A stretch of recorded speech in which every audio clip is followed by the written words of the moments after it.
Nigeria's economy needs to grow faster to reduce poverty. Despite favorable global oil prices, or business as usual, economic management is not delivering desired outcomes. And even if a crisis is avoided in the near term, long-standing policy and institutional challenges are persisting and severely constraining the economy. But this hinders the prospect of vast majority of the country's people, at least 80 million people who live in extreme poverty. That figure is even updated at the moment to about 130. Well, whether to continue down this path or to instead chart a new course and rise to its tremendous potential is Nigeria's choice. Looking at these figures, Nigeria's economic growth has also slowed on the back of declining oil output and moderation in non-oil activities. Real gross domestic product rose by 3.1% year-on-year in the first 3 quarters of 2022, little more than annual population growth of 2.6%. Well, let's talk more about this development and put things in proper perspective. The figures, also the last inflation that we got, not looking good at all, while the issues of naira scarcity is neither here nor there. Well, Dr. Biodun Adedipe is the chief consultant with B. Adedipe and Associates Limited. He joins us via Zoom to start the week with us on Business Nigeria. Dr. Adedipe, good afternoon, sir. It's really good to have you on the program. A very good afternoon to you, Tolu, and thanks for having me. Pleasure being here. Well, let me ask the question this way. When we saw the last inflation figures, many would say that the figures were expected. The increase was expected thanks to scarcity of naira notes, fuel scarcity, which has almost become a recurrent decimal. Aviation fuel remains on the high side. I can go on and on and on with these figures. But in your thoughts, what were you looking at and what are your fundamentals cooking up these figures, looking at our present inflation figures? Thank you so very much for that, Tolu. Inflation has been a major challenge to the Nigerian economy because of our choice of policies and also the way we have executed them over the decades, I won't say years now, because there are some things we have done over the years that rather than temper inflation, they've actually caused inflationary pressures to intensify. And then also there are some policies that more or less I can say we copied from the advanced economies in dealing with the problem of inflation, and we pasted very poorly. Which is we copied, yes, which is fine, all right, but we didn't paste right. So we got them right. So a combination of those two have over the years caused inflation to remain very high.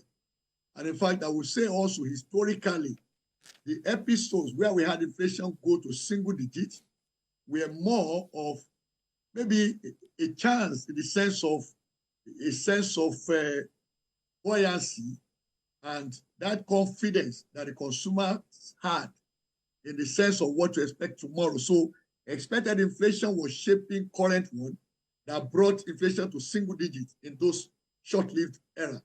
So but what we are facing today is a lot more challenging because it's the constellation of many factors causing inflation rate in Nigeria to remain high, and let me say stubbornly high, all right? And I will take it first for the fundamental, which is when you look at the data itself. The big number in our rate of inflation is food inflation. So and that is, of course, much higher than what you even have as the headline inflation rate. So the question for us is, why is food inflation high and has continued to rise instead of reducing? It is very simple. There are 4 elements that make up what we call food security, because we mentioned that in your intro. And these 4 elements, we have not addressed them sufficiently, especially the first 2, which are relevant to us, whereas the other 2 are more important to the advanced economies where they already have food sufficiency. And they are simply, first, food availability and affordability. We don't have sufficient food available, number 1. And then secondly, affordability. So that means in dealing with inflation in Nigeria, that is the first direction we have to look at. How do we produce most of what we consume and the volume we produce is so much that it can impact the prices of those items. And the major element in that is our poor storage facilities, the infrastructure. We've had that for decades. We talk about it, but we have not really done much about it. In which case, we don't have sufficient storage infrastructure to ensure that off-season, most of our agri produce that ordinarily will waste, there are different estimates for that. Some say 50, some say 54, some say 60% of wastage. In fact, depending on the particular product, you can see up to 70%, like perishables, like tomatoes. Okay? So the question now for us is, when we are in harvest season, and that's the pattern with us generally, prices of most agri-produce drop because the volume coming to the market is huge. But once we are off-season, then the supply shrinks, and then the prices go up. So when you even this throughout the year, it keeps the rate of food inflation high up there. And add to that also the fact that we still import some portion of the food that we consume. So the portion you import has two elements. One is inflation rate in the country of origin, and then second is the exchange value of the naira. So anytime naira loses value, you'll be paying more on imported food items.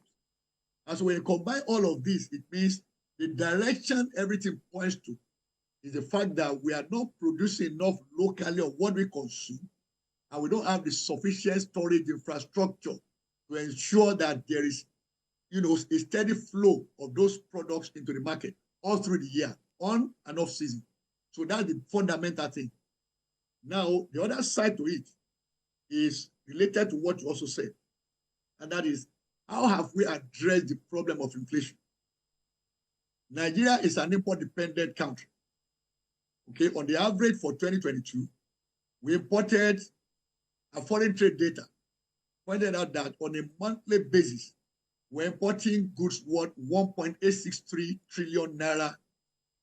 That's monthly, 1.863 trillion naira monthly we're importing.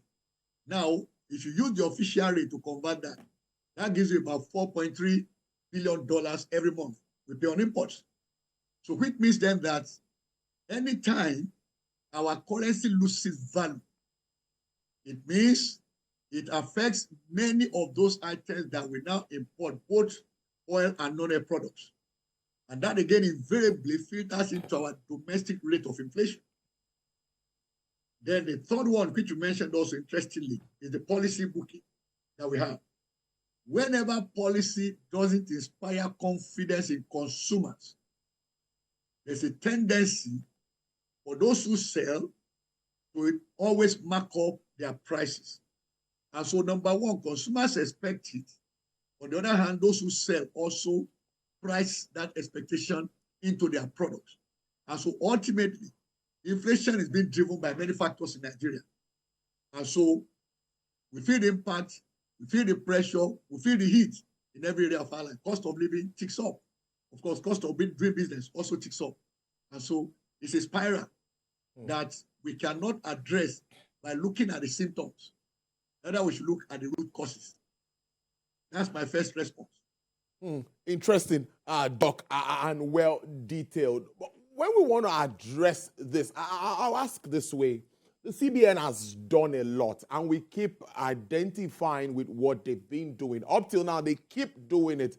They will tell you that more than 1 trillion naira has been pushed into the agricultural space. They will mention the figures that have been pushed into the creative sector, into the pharmaceutical sector. We can go on and on, but it seems like even the IMF is coming to say we need policies that would affect the downtrodden, the poor. So what kind of policies are we going to be looking at? Before it was a trader money, market money, it was politicized one way or the other. So what sort of policies would carry along everyone, inclusive growth? What sort of policy should we be looking at, Dr. Adedipe? Very good.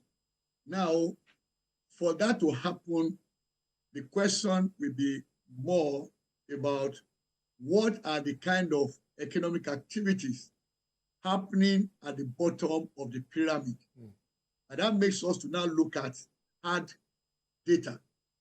Looking at our economy, what does the informal sector represent? That is where bottom of the pyramid is mostly. Okay, the informal sector, we understand from MBS data, that's not National Bureau of Statistics, it's about 80% of our GDP. 40% of our GDP. Okay? So if 40% of our GDP is at the bottom of the pyramid, the informal sector, the question should be, what kind of activities take place there? And how do we impact that? How do we make more Nigerians to become economically active, understanding that they have the energy, they also have the entrepreneurial energy, so to say. So how do we get them engaged? So that means that we must have what I call a policy anchor.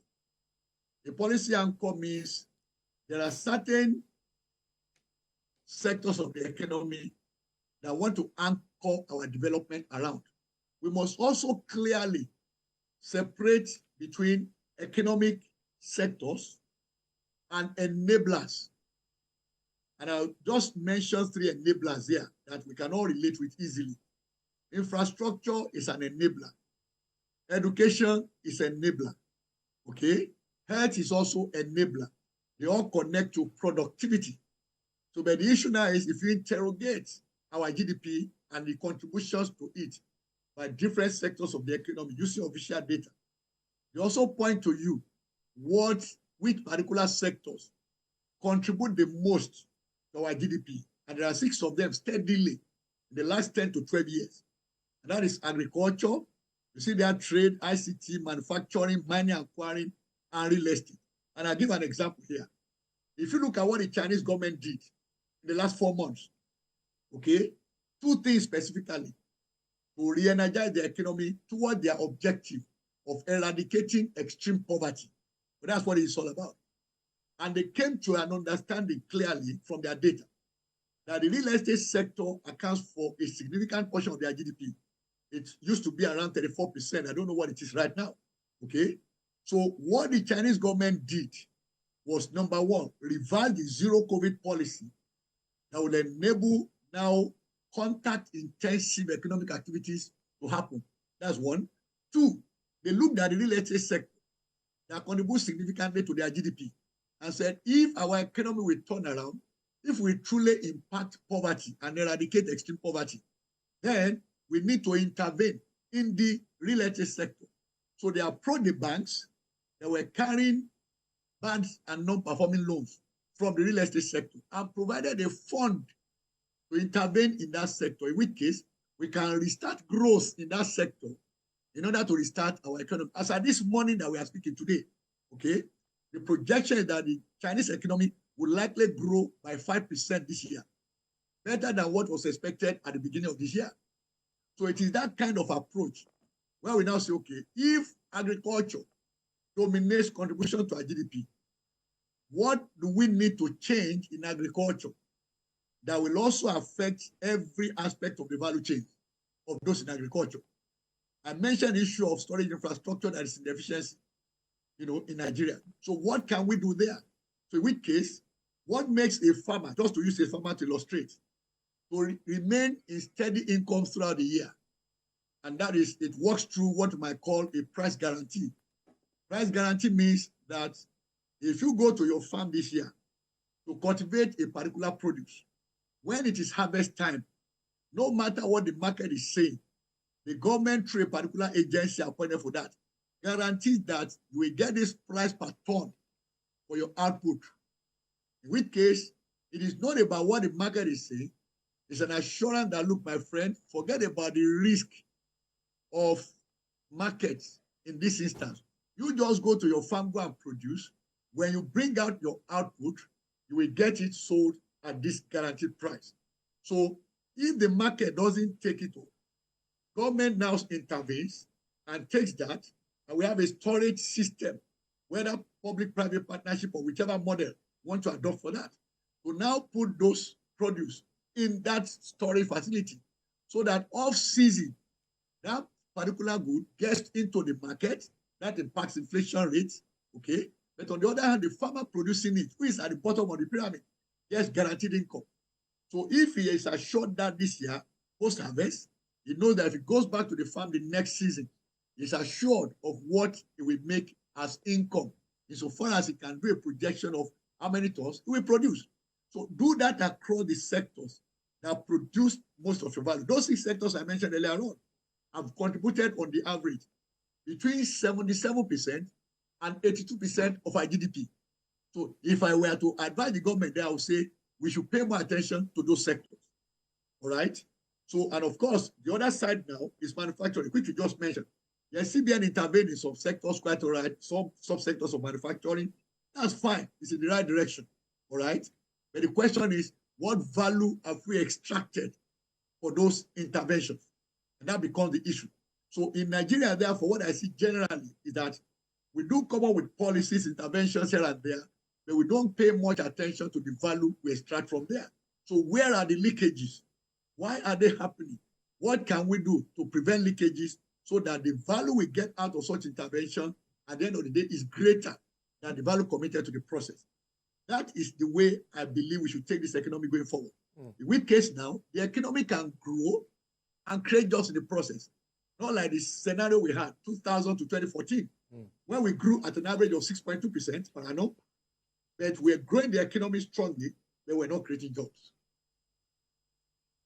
All right, now before I let you go, Doc, IMF again is saying 2023 would be another difficult year. I would agree. We've seen interest hikes also in the US, in the UK. Economies are also, feeling the heat of all of this. But also saying global growth rate might not be more than 3%. Let's just talk about your projections now. Maybe for now, let's stay with Nigeria. But I don't mind if we want to touch global economies too. But what is your projection? What is your outlook, considering what we have? If it's not business as usual, and if it's business as usual. All right, thank you so very much. Now, this is very good. Very good because usually in our firm, beginning of every year, we come up with an outlook for the economy. Then in April, between the 2nd and 3rd week of April, we revised the outlook for the economy. When we began this year, our outlook in BA Consult was our economy will grow between 3.2 and 3.7% this year. But twin challenges, policy and execution-wise. One is policy, the other is execution. Have dampened that expectation. Because in the first quarter, and this is the way it goes, first was the Naira redesign, which in the language of, economics, we refer to as demonetization. Okay? Now, it was a policy we implemented poorly. We had every opportunity to look at what happened in India in 2016 that did a similar thing, and how that adversely impacted the economy, led into failure of many small businesses. That is talking about MSMEs now, which of course are mostly bottom of the pyramid, the job creation you talked about earlier on. And of course, we also saw the major benefit India took out of that. So coming back home, Naira redesign failed to take into account the structure and nature of this economy with respect to cash. And that means you look, for example, at the split between formal economy, informal economy, and then ask yourself, what percentage of activities in the formal economy is cash-based? Do the same for the informal, and that will give you a clear indication of how much this economy would likely have contracted in the first quarter of this year. If I take the data, the former statistician general put out in the discourse recently, we could be looking at between 10 and 15 trillion naira contraction of our GDP in the first quarter. So if we factor that in, that means our own expectation now is looking very close to what the World Bank put out. The World Bank expected 2.9%, okay, based on some assumptions about the expectation of flood, poor agri output and the rest of it for the year. So, but as it were, in spite of new manufacturing and, of course, the improvement in infrastructure, no doubt, we are no longer that confident about the 3.3% thereabout that we projected.